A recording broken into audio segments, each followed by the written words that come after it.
संत रामपाल जी महाराज को मैं सत्साय कर रही हूँ। सत्साय है महाराज। महाराज जी, मैं ये पूछना चाह रही हूँ कि धर्मेंद्र ने एक बयानबाजी कर दी थी, कौन सा रिमोट ले रहे थे जो एकदम बंद हो जाएगा आश्रम। आपके जो ये भगत हैं, चेले हैं, चेली हैं, एक परम संत के शिष्य होकर इतनी बड़ी गंदी बयानबाजी मेरे हिसाब से नहीं करनी चाहिए जी। मेरा भी कर रहा था अगले भाई, एक तरफ की बात सुन के कदे फैसले नहीं लेने चाहिए। महाराज रामपाल का नाम दान ले लूँ, पर इन चेले चपटिया के बयानबाजी सुन के न्यू हुआ है कि जब ये गुरुदार के इतने गंदे बोल सके हैं तो इतनी गंदी तो मैं बनाए गुरु ना बोल पड़ूंगी, इतनी गंदी तो बल्कि मैं बोल लूँ भी को ना। मैं यह कहना चाह रही हूँ, बस धर्मेंद्र के बारे में इतना गलत बोल रहा है। कदे लोग आवे है, कदे लोगाई आवे है, कदे छोरा, मतलब बहुत गणा। एक बेटी ने कहा, मैं सुन रे छोरी से मुँह वाले, लोगाई से मुँह वाले, तेरा ढाडी ना मुँह। तो मैं ही पर न्यू जवाब देने, बेटी वो तो 3-3 फुट की रख लो, तेरे के काम उसकी ढाडी मुँह। भाई देखो, इतना घमंड तो रावण का भी नहीं चला था। उसका भी टाइम आया जब सीता ठवाई थी उधर, आपने भी पता है। और एक दिन एक और बयानबाजी में, अगर राम मंदिर ऐसा राम होता तो चोरी क्यों हुई भाई, वो सज़ा भुगत रहे, आप अपनी सज़ा सब भुगते हैं। ये बयानबाजी के चक्राए में पाछे उलझे थे। अच्छा भाई, जो ये और बता रहे हैं उसमें मैं नहीं बताना चाहती कुछ भी, क्योंकि जो भी होया समाज जब भी समाज था और आज भी समाज ही है, ये कहना चाह रही हूँ। भाई बार बार आप भगोड़ा साबित कर रहे हो तो यह तो हमने भी बता दो, हम उसकी गैल हो रहे हैं, बच्चे का सपोर्ट ले रहे हैं, क्योंकि हमारा तो भाई बालक से किसाए भी है, बेटा तो है हमारा, बिल्कुल है। तो भगोड़ा थारा लेकर के जा रहा है वो तो बता दो, कह देंगे भाई दे जा उल्टा, पहले थारा उल्टा दिवावांगे।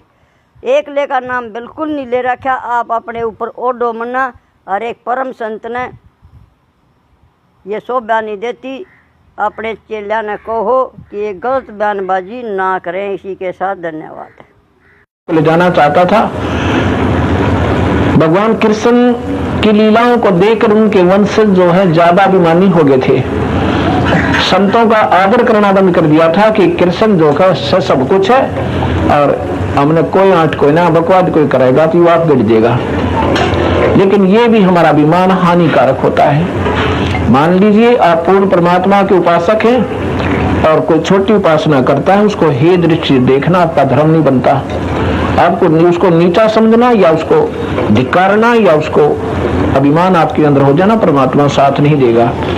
ठीक है, उसकी मूर्खता, अज्ञानता, उसकी कर्महीनता ही समझे, बाकी द्वेष नहीं होता ना उसको धिक्कारा, तू क्या कर रहा है, पाखंड नहीं, अपनी दृष्टिकोण से ठीक करा, पर समझाने की चेष्टा विधिवत करे जब बात बने। तो उन्होंने क्या किया कि उन सारे के सारे यादव में इतना अभिमान बन गया कि आम संत ने मजाक करने लगे।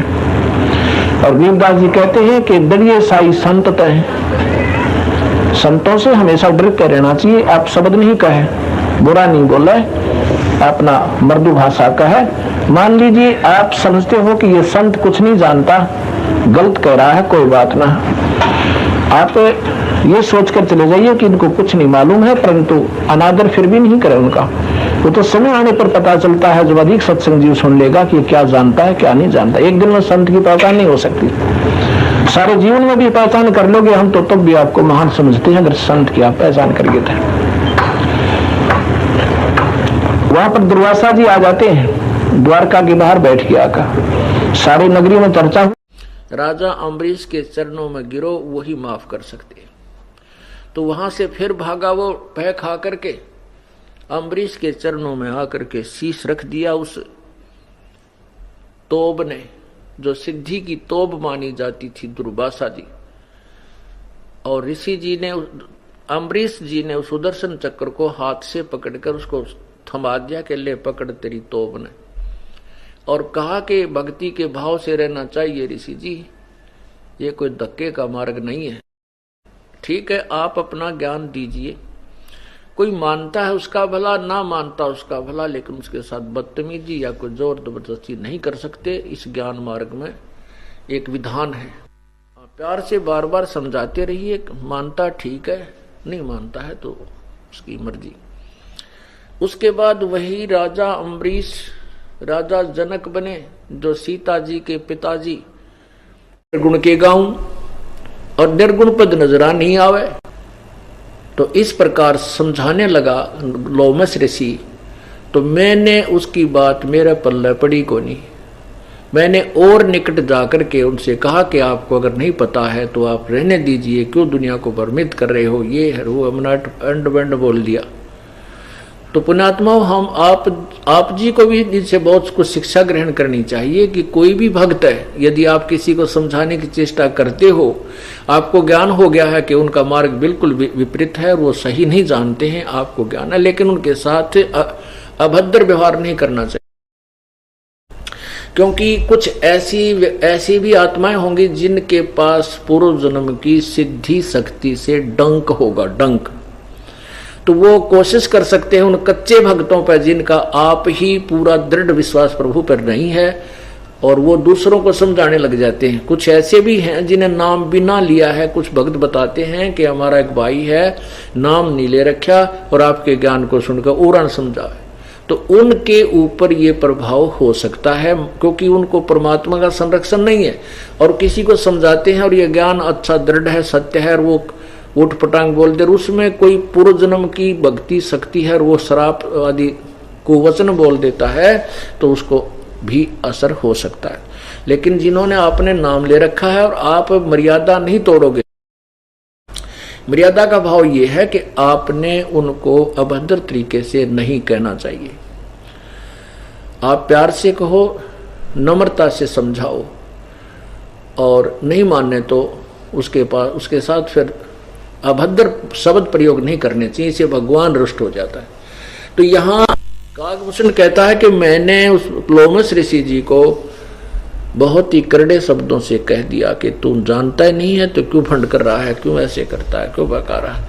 उसने मुझे श्राप दे दिया, रे तू तो चंडाल के घर जन्म हो तेरा।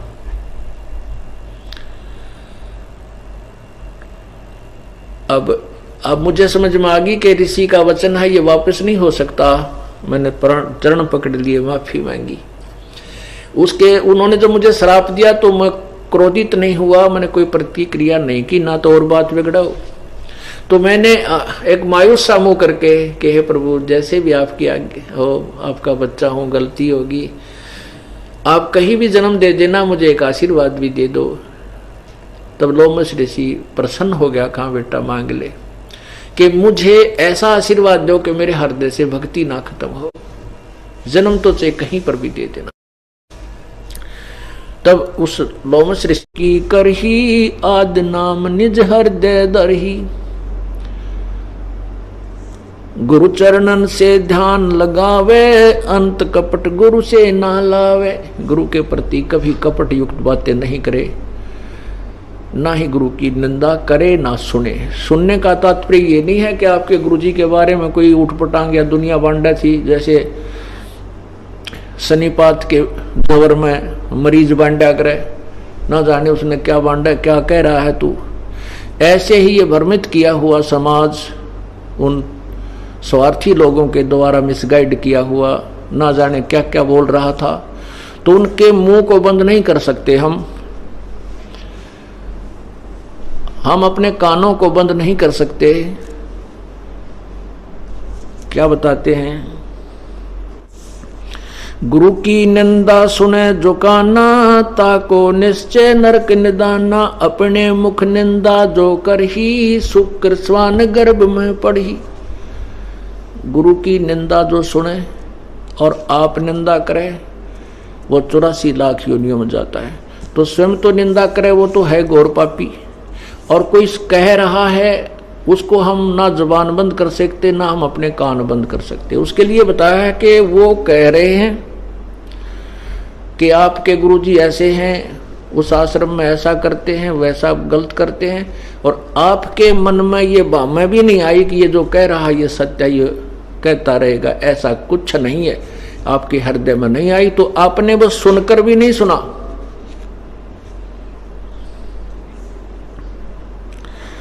वो बोल रहे थे, आपका हृदय नहीं मान रहा था तो आपने सुना नहीं, वो बोल रहा था। तो ऐसे ही उसी का परिणाम है कि ये ज्यों के त्यों परमात्मा का बगीचा हरा भरा मिला, इसको कोई तोड़ नहीं सका, क्योंकि इसकी जड़ गहरी हो चुकी है। अब उन स्वार्थी लोगों द्वारा भ्रमित किया हुआ समाज ने और हमारे द्वारा बांटी हुई पुस्तकों को पढ़ करके वो पुण्यात्मा जो हमें गालियां दिया करते थे, आज उपदेश लेने आ रहे हैं। और वो आंखों में पानी भरकर क्षमा याचना करते हैं कि हमने आपके बारे में बहुत कुछ बोल दिया, माफ कर देना, हमें पता नहीं था, हमारे को भ्रमित कर दिया गया, मिसगाइड किया गया। तो हम आज भी उनको सीने से लगाते हैं, हम उनको बुरा नहीं मानते। क्यों? बुरे वो लोग हैं जो स्वार्थवश दुनिया को भ्रमित करके मिसगाइड कर रहे थे। जनता बुरी नहीं, वो दुष्ट आत्मा बुरी है जिन्होंने अपने स्वार्थवश सच्चाई को झूठ में परिवर्तित कर दिया। करने की चेष्टा की लेकिन नहीं हो पाई। अब वो पछता रहे हैं और रह रहकर उपदेश ले रहे, धिक्कार रहे हैं उन नालायकों को। कोई नहीं, हमने किसी से कुछ नहीं कहना, उनको सजा भगवान देगा। हम किसी को श्राप भी नहीं देते, ना किसी को बद्दुआ देते, क्योंकि ये हमारे विधान में नहीं है। फिर हमारी कमाई नष्ट हो जाएगी। इधर हम किसी को श्राप दें, भाई तेरा नाश होइयो, तेरा न्यो होइयो, नहीं, ये फिर हमारी जो अपनी पुण्य है वो समाप्त हो जाएंगे। इस बात से हम परिचित हैं। हम अपनी कमाई को नष्ट नहीं करेंगे। हम इस बात से परिचित हैं कि जैसे उन्होंने कर्म किया उनका परिणाम क्या होगा। जो उन्होंने झूठ बोली है, बकवाद करी है, उनका क्या परिणाम होगा। उनके घरों में कैर टूटेंगे, उनके जुबान में, जीभ में कैंसर होएगी, ना मेरा के बुरा हाल होगा। ये मैं ये नहीं कह रहा कि उनके हो है, नहीं, उनके पाप, उनके द्वारा किया गया अपराध ही ऐसा है जो भगवान ऐसी सजा देगा, देता है। वो अटल नियम है और उसका समाधान भी सतलोक आश्रम बरवाड़ा और क्रोथा में ही है, और किता है भी नहीं। तो हमने फिर भी बुरे नहीं लागते, क्योंकि जब परमात्मा आए थे उन्होंने भी लीलाएं की थी और बहुत से निकम्मा ने उस टाइम भी भगवान की निंदा की होगी। अब आते हैं यहाँ पर, यहीं आकर के उनके वो दुख जो उस समय उनको पाप किए थे आज भोग रहे हैं। किसी का किसी प्रकार का कष्ट है, किसी का किसी प्रकार का कष्ट है, और वो कहीं उनका समाधान नहीं, वो भी कबीर परमेश्वर से ही होता है। और फिर उनका जो है ना दुख भी यही सुनवाई होगी, जो उन्होंने पाप किए हैं।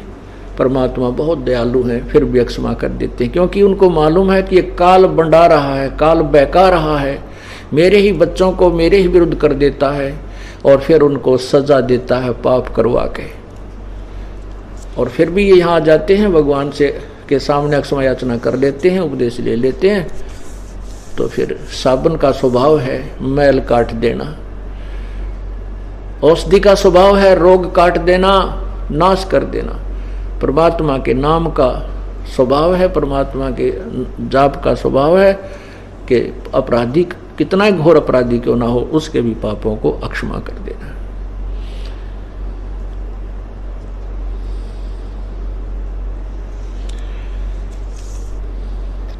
गुरु सेवा में फल सर्वस पावे, गुरु विमुख नर पार न पावे। गुरु से विमुख जो होगे वो कभी इस काल के घेरे तो नहीं निकल सकते, कभी भी नहीं निकल सकते।